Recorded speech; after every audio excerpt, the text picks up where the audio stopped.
Venerdì 4 giugno, San Francesco Caracciolo. È il 155esimo giorno dall'inizio dell'anno, ne mancano 210 al termine. Il sole sorge alle 5:24 e tramonta alle 20:55. La luna si leva alle 2:59 e tramonta alle 15:06.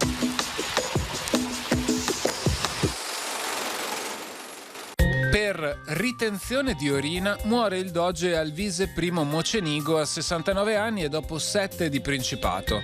La sua tomba sovrasta e attornia l'interno e la porta maggiore dei Santissimi Giovanni e Paolo.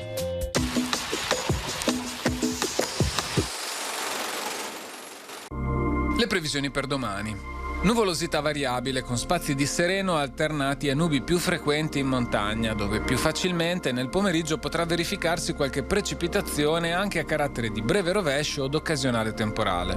Le temperature subiranno contenute variazioni di carattere locale, tra cui spiccheranno aumenti delle minime su varie zone e cali delle massime sulla pianura centro-occidentale.